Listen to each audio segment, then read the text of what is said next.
Hello and welcome. My name is Peter Putney. I'm a missionary in South America, and I have a quick Bible study for you today under the title, Is the Spanish RVG Bible a Translation of the King James Version? We're going to start with the Bible verse, Proverbs 14:15. The simple believeth every word, but the prudent man looketh well to his going. There are unfortunately a lot of untruths that are being propagated about the RVG Bible, and one of them is that it is a direct translation from the English, and that makes it a bad Bible. So we're going to investigate whether that is true or not. We're not going to just believe every word. We're actually going to look well to our goings, be prudent, and find out what the truth is. First of all, the Spanish RVG Bible is not a translation of the English. It's not a translation really in of itself. It is a revision of the Reina Valera 1909. If you open up a Spanish Bible, RVG Bible, on the front page, it'll tell you that.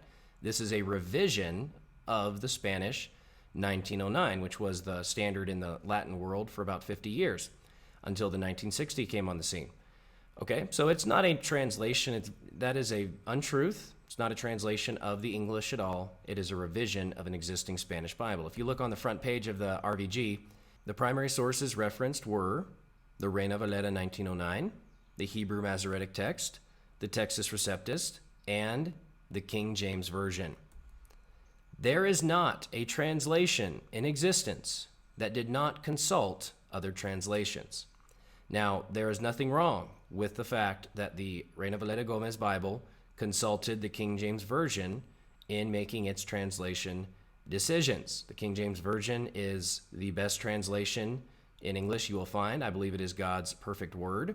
And it is the standard, it has been the standard of translations for over 400 years. And so to consult it is not foolishness or wrong, it is wisdom.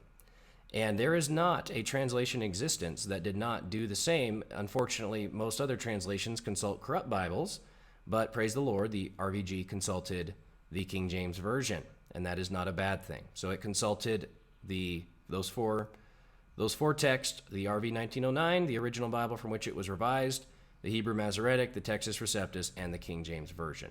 Okay? The goal of the RVG was to bring the Spanish Bible into agreement with the Hebrew Masoretic text, the Textus Receptus, and the King James Bible. Okay? That was its goal. It was a revision of an existing Spanish Bible that wanted to get rid of the corrupt texts. And that is a good thing, not a bad thing.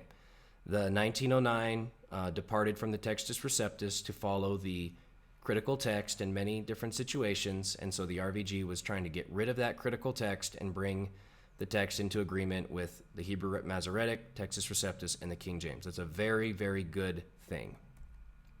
The 1960 supporter that attacks the RVG for consulting the English King James Version needs to look in the mirror.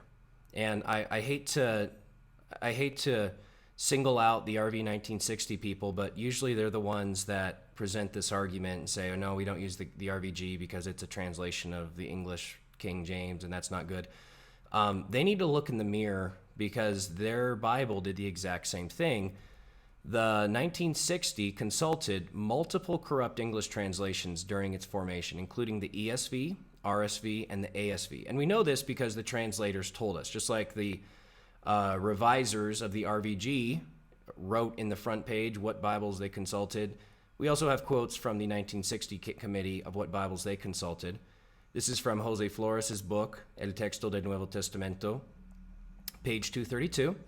And he quotes the 1960 committee. It says, one principle added to the first list of the RV 1960 revision committee was that wherever the RV 1909 version has departed from the Textus Receptus to follow a better text, that means the critical text, the same text the NIV uses and deletes dozens of verses and attacks the deity of Christ, attacks the blood, attacks the virgin birth, etc. Yeah, that's the better text, okay? We did not return to the Receptus. In cases where there is a doubt over the correct translation of the original, we consulted preferentially the English Revised Version, the American Standard Version, the Revised Standard Version, and the International Critical Commentary. And so you can see here that they admit we consulted English Bibles.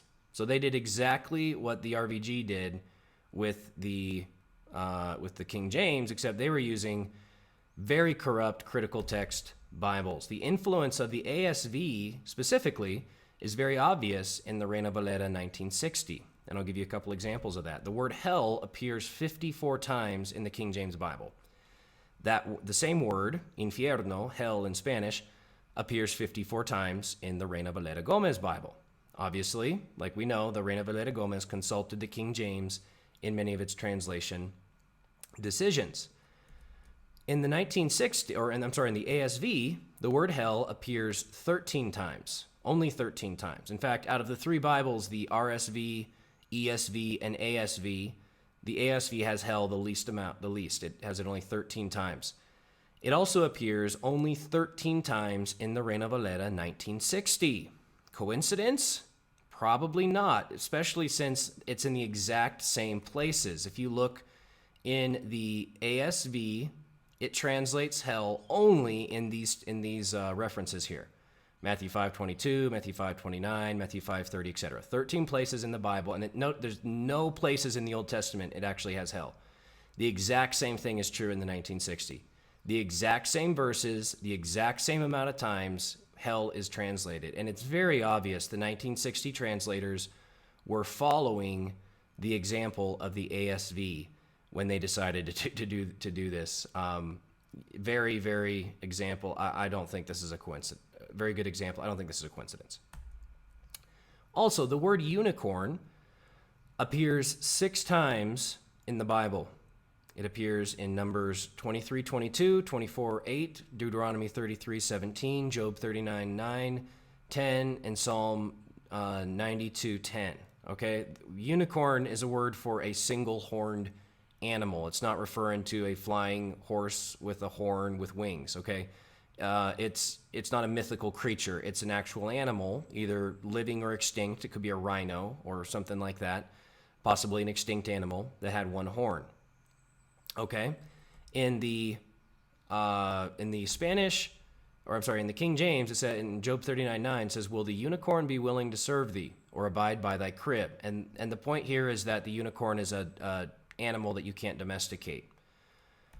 In the ASV, it changes unicorn to the wild ox. Will the wild ox be content to serve thee, or will he abide by thy crib? And then in the Reina Valera 1960, it has, instead of unicorn, it has buffalo. So you can see the influence there. Instead of using unicorn, they're using the buffalo here as a replacement, and that's just not what it should be translated. It should be translated unicorn. Okay, we see the same example in Job 7:12. Am I a sea or a whale that thou settest a watch over me? Okay, so whaled in Job 7:12 is changed to sea monster in the 1909. The ASV, the 1901 ASV. Am I a sea or a sea monster? Okay, and then in 1960, it does the same thing. Instead of translating it whale, ballena, it does the same thing, a sea monster, exactly like the ASV. And these are just a couple of examples. If you look at a 1960 and you see all the places where it follows the critical text and the translation decisions of these other Bibles, you'll find hundreds of examples. And we're not going to have time to look at them all, obviously, in this video, but we just showed a couple. The 1960 does not follow the King James, but rather follows the ASV, the RSV, the ESV, and other corrupt Bibles.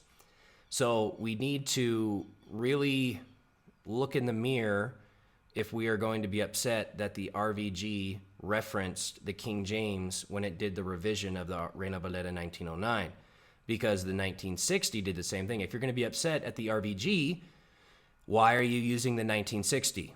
Because they didn't even reference the good Bible. They used corrupt Bibles that attack all sorts of doctrines, the deity of Christ, the virgin birth, removing entire verses out of the Bible. I hope you understand the corruption of these three Bibles. They're very corrupt Bibles, and that's what the RV 1960 used to form its to make its translation decisions. So we need to be careful. It is not wrong for the RVG to consult the King James. The RVG is not a translation of the King James. It's a revision, and it consulted the Hebrew Masoretic, the Texas Receptus and the King James, and then also the Bible that originally was revised from, the 1909 Reina Valera, and it is not wrong to do so. And if it is wrong to do so, then it's very wrong. Those using the 1960, obviously I don't agree with consulting the ESV, and RSV, but it's very hypocritical of them to attack the RVG when their Bible used corrupt English versions in its translation process. Okay, I hope this has been informative. Remember, the simple believeth every word, but the prudent man looketh well to his goings. Don't believe everything you hear just because it came from even a pastor or a missionary. Sometimes untruths can be spread, and we need to be careful to believe the truth and not lies. Okay, hope you have a great day. Thank you for your time.